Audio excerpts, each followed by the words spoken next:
Our Father in heaven, may your name be kept holy.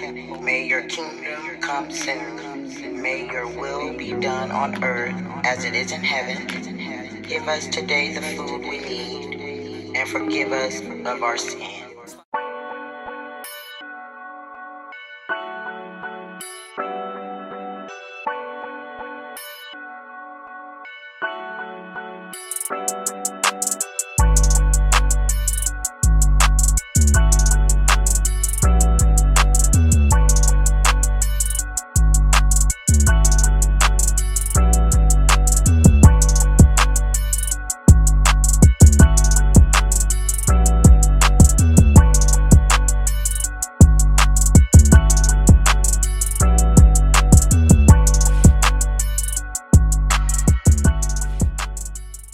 Foxborough Rising's Alex Butler joins us live this morning from a place called the Nightmare on 3rd Street. This place is too much. It's OTT, over the top. That's my new word for today. Okay, we are here inside of a Nightmare on 3rd. It is too much. It's about to get a little bit dark for you.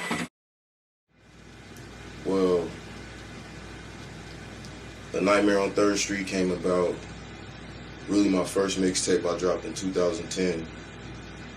It was just like, some teenage shit, ganged up, boy shit, and I got the best response from that release until like the future, a couple years down.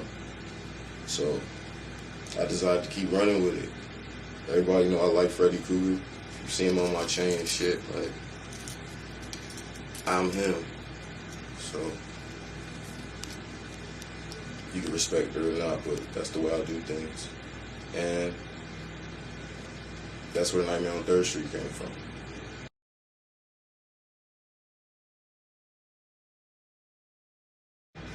Well, with this being Nightmare 4, I had to take a different approach, from a commercial standpoint. I had to leave the box of my normal way of doing things, the normal way I mix things, my normal rhythms and melodies. I had to do what I like to do, but this type of way. Like, we recorded everything in this room from January to April. 47 songs of pure sauce. And Chris Truth, Showtime Don, which is majority producer on the album, and Damn It Dash, also majority producer on the album, sat down and we went through all 47 of them songs, and we got to 21 in May. It was all mixed in this room. It was all mastered in this room on the west side of San Bernardino. And the crazy thing is, most people, when they hear my music, they don't even reference me to be from San Bernardino. They think I'm from somewhere else. It's hard for them to believe I come from here. Like, sounding and making the music I'm making. That's kind of weird, but hey, people got their own opinion. They don't know me personally, but after this, you'll know me personally.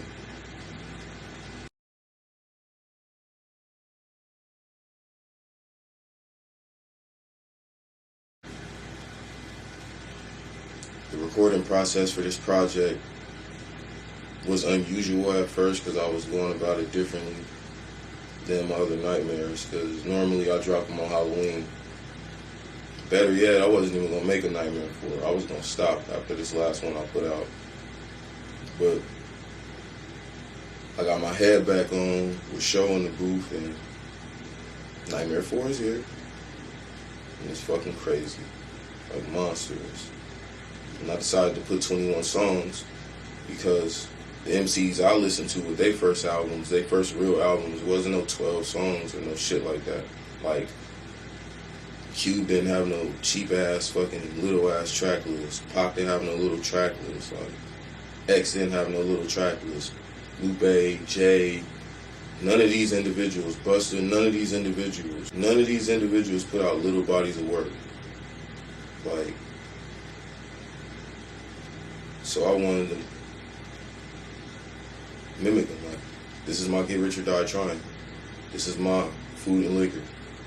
Like, this is my Reasonable Doubt. And I developed all these scenarios off real life situations. Like, all this is current event music. Like, so I had to storyline it. Like, it's a story. You gotta follow the story from the first song down.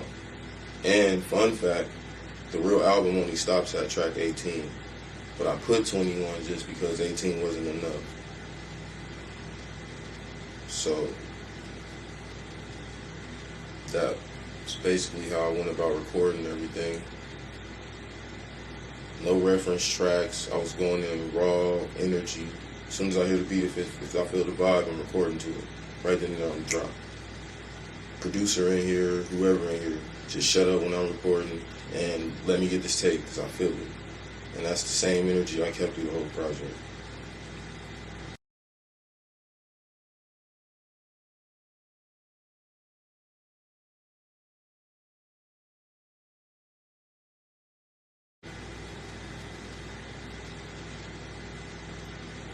If there's anything I want you to take from the project, is learning how to be in a bad situation, getting out of a bad situation, and knowing that that's not the end of your situation. Like, this is the recovery of all the bad shit I done been through. Like, all the fucked up shit a lot of people would think is not normal, but it's normal to somebody being where I'm from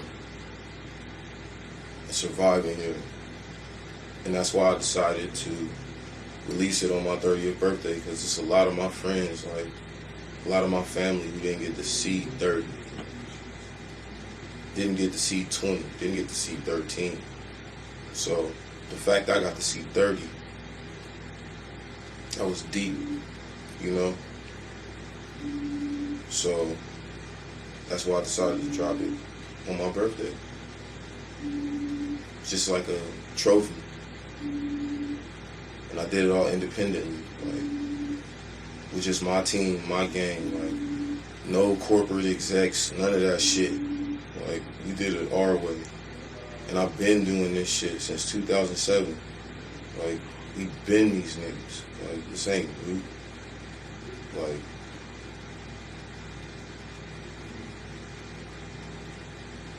so I've told you the ins and outs, and it's my first time even speaking on a project like this. So I really hope y'all enjoy it. A Nightmare on 3rd Street 4, out on all platforms right now.